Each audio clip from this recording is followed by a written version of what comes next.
नमस्कार मंडळी, तुम्ही पाहताय जनसंवाद. पुण्याच्या मुख्य रस्त्यावर शास्त्री रोडच्या अनेक भागात मोठमोठे बॅनर झळकलेत. त्यावर फोटो आहेत विरोधी पक्षनेते राहुल गांधीचा आणि त्यावर लिहिलंय हिंदुस्थानचे भावी पंतप्रधान. निमित्त म्हटलं तर राहुल गांधी यांच्या छात्रो की गुंज या पुणे दौऱ्याच्या अलीकडचे राज्याचे माजी मुख्यमंत्री आणि काँग्रेसचे ज्येष्ठ नेते पृथ्वीराज चव्हाण यांनीही देशात सत्ताबदल होणार असल्याचा दावा केलाय. 2029 मध्ये नरेंद्र मोदी पंतप्रधान होणार नाहीत असं त्यांनी म्हटलंय. त्यात आता या बॅनरबाजीनं संपूर्ण महाराष्ट्राच्या आणि देशाच्या राजकारणात एक नवा प्रश्न निर्माण केलाय. खरंच राहुल गांधी भारताचे पुढील पंतप्रधान होऊ शकतात का? त्यांची प्रतिमा कशी बदलत गेली आहे आणि काँग्रेस आगामी निवडणुकांसाठी संघटनेत कसे बदल करते, कसं राहुल गांधींना पुढे करते, हेच आजच्या व्हिडिओच्या माध्यमातून आपण जाणून घेणार आहोत. राहुल गांधी यांनी विद्यार्थ्यांच्या प्रश्नावर संवाद साधण्यासाठी छात्रो की गुंज नावाची मोहीम सुरू केली आहे. कोटा, देहरादून आणि प्रयागराज या शहरानंतर ही मोहीम पुण्यात पोहोचली. या दौऱ्याच्या स्वागतासाठी पुण्यातील काँग्रेस कार्यकर्त्यांनी राहुल गांधींचे भावी पंतप्रधान असे उल्लेख करत असलेले बॅनर लावले. पण या दौऱ्याला सुरक्षेच्या कारणास्तव पुणे पोलिसांकडून 3 अटींसह परवानगी देण्यात आली, ज्यात वादग्रस्त बॅनर न लावण्याच्या सूचनाही होत्या. त्यातच कार्यक्रमावरून भाजप आणि काँग्रेसमध्ये जोरदार आरोप प्रत्यारोप पाहायला मिळाले. भाजपनं गर्दी जमवण्यासाठी पैसे दिले जात असल्याचा आरोप केला, तर काँग्रेसने सत्ताधारी पक्ष राहुल गांधींच्या लोकप्रियतेला घाबरला असा दावा केला. पण या राजकीय राड्याच्या पलीकडे जाऊन मुख्य मुद्दा उरतो तो म्हणजे काँग्रेस कार्यकर्त्यांची ही इच्छा किंवा बॅनरवरील दावा प्रत्यक्षात येऊ शकतो का? तर मंडळी, सर्वात आधी राहुल गांधींनी आपल्यावर लागलेला पप्पू हा टॅग किंवा इमेज कशी बदलली हे समजून घेणे महत्त्वाचे आहे. तर 2014 आणि 2019च्या निवडणुकीत भाजपने राहुल गांधींची प्रतिमा एका राजकारण्याऐवजी विनोदाचा विषय म्हणून रंगवली होती. त्यांच्यावर पप्पू हे लेबल इतकं घट्ट बसलं होतं की काँग्रेसच्या कार्यकर्त्यांनाही ते धुवून काढणं अवघड वाटत होतं. पण 2022 मध्ये सुरू झालेल्या भारत जोडो यात्रेने हे चित्र पूर्णपणे पलटायला सुरुवात केली. जवळपास 4,000 किलोमीटरचा हा पदयात्रा प्रवास, वाढलेली दाढी, साधा पांढरा टी-शर्ट आणि रोज सामान्य माणसाशी थेट संवाद, यातून एक वेगळाच राहुल गांधी लोकांसमोर आला. राजकीय विश्लेषकांनी म्हटलं की या यात्रेनंतर भाजपने राहुल गांधीच्या भाषणांना गांभीर्याने उत्तर द्यायला सुरुवात केली आणि हा बदलच सांगतो की प्रतिस्पर्धी आता त्यांना हलक्यात घेत नाहीत. 2024च्या लोकसभा निवडणुकीनंतर राहुल गांधी यांनी संसदेत अधिकृत विरोधी पक्ष नेतेपद स्वीकारलं. यामुळे त्यांच्याकडे एक जबाबदार आणि परिपक्व नेता म्हणून पाहिलं जाऊ लागलं. आणि अलीकडे सुरू झालेली वोट चोरी मोहीम, मतदार याद्यांमधली गोंधळाचे आरोप, निवडणूक आयोगाला उघडं आव्हान हा देखील एक असाच मुद्दा आहे, ज्यातून राहुल गांधी आक्रमक आणि व्यवस्थेला प्रश्न विचारणारा नेता म्हणून पुढे आलेत. राहुल गांधींनी कॉक्रोच जनता पार्टीच्या आंदोलनालाही राजकीय पाठबळ देऊन शिक्षणाचा हक्क, परीक्षांमधले भ्रष्टाचार आणि पोलिसांची आक्रमकता या मुद्द्यावर सरकारला बॅकफूटवर ढकललंय. देशातील कोट्यवधी विद्यार्थी आणि तरुण मतदारांमध्ये राहुल गांधीचे स्थान यामुळे अधिक मजबूत झाल्याचं विश्लेषकांचं म्हणणं आहे. महत्त्वाचं म्हणजे त्यांच्या शिक्षणाचा मुद्दा नेहमीच चर्चेत राहिलाय. राहुल गांधींनी सुरुवातीचे शिक्षण देहरादूनच्या स्कूलमधून घेतलं. सुरक्षेच्या कारणामुळे मध्येच घरी शिक्षण घ्यावं लागलं. पुढे दिल्लीच्या सेंट स्टीफन्स कॉलेजमध्ये प्रवेश घेतल्यानंतर सुरक्षेच्या कारणास्तव नाव बदलून त्यांनी अमेरिकेतील हार्वर्ड आणि नंतर फ्लोरिडाच्या रोलिन्स कॉलेजमधून पदवी पूर्ण केली.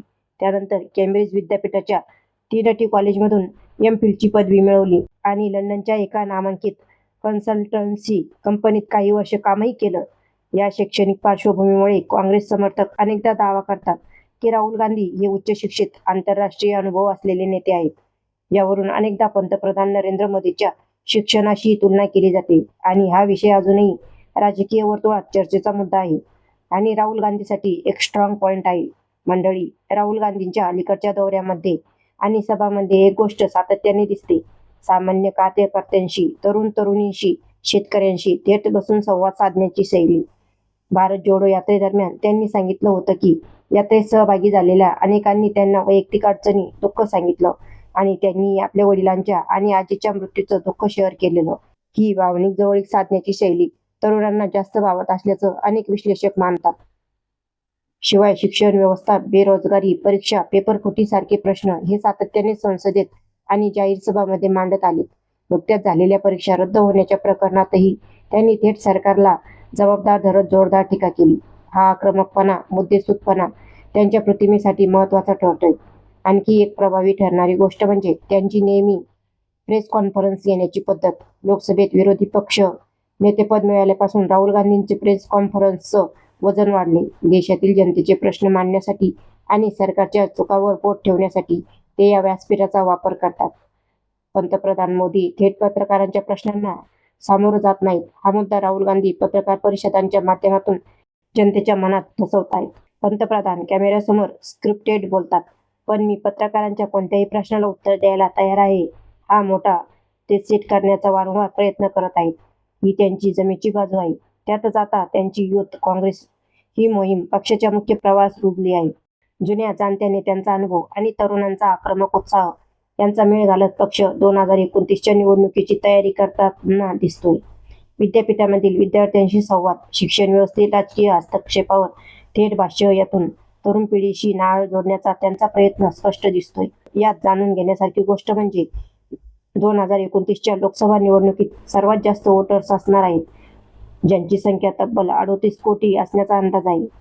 यात आपण आताची परिस्थिती बघितली तर बहुतांश जे भाजपच्या विरोधात असल्याचं चित्र आहे आणि याचाच फायदा कुठेतरी काँग्रेसला होऊ शकतो, असं विश्लेषकांचं म्हणणं आहे.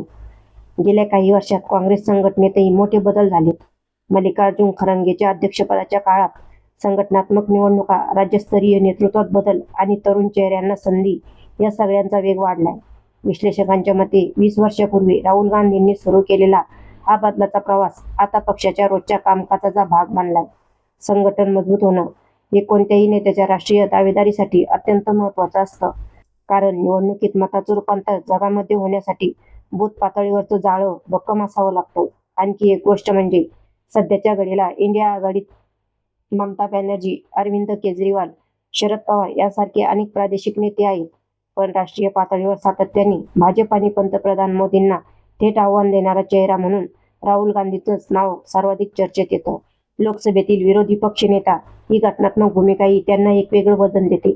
यामुळेच काँग्रेस पक्षातर्फे आणि पुण्यासारख्या शहरामध्ये लागलेल्या बॅनरसारख्या माध्यमातून त्यांना पंतप्रधान पदाचा चेहरा म्हणून पुढे आणलं.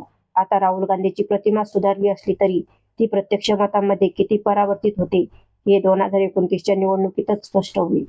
एकूणच काय तर राहुल गांधी पंतप्रधान पदाचे दावेदार होऊ शकतात का, या प्रश्नाचे उत्तर देणं कठीण आहे. पण भारत जोडो यात्रेपासून सुरू झालेले प्रतिमा बदलाचा प्रवास, पोट चोरी आणि CJP सारख्या मोहिमांमधून दिसणारी आक्रमकता, उच्च शिक्षणाची पार्श्वभूमी, तरुणांशी वाढता संवाद आणि संघटनेत होत असलेले बदल या सगळ्यामुळे काँग्रेस आणि समर्थक त्यांना विरोधकांचा प्रमुख चेहरा मानतात हे नक्की. पण त्यांच्यावरचा घराणेशाहीचा आरोप, मागील निवडणुकांतील अपयश आणि संघटनात्मक आव्हान हे प्रश्नही तितकेच खरे आहेत. अखेर हा निर्णय मतदारांच्या हाती असतो आणि तो 2029 मध्ये स्पष्ट होईल. बाकी तुम्हाला काय वाटतं? पुण्याच्या बॅनरवरचा हा दावा खरा ठरेल का? हे आम्हाला कमेंटमध्ये नक्की सांगा आणि अशाच माहितीपूर्ण व्हिडिओ पाहण्यासाठी आपल्या चॅनलला सबस्क्राईब करा. धन्यवाद.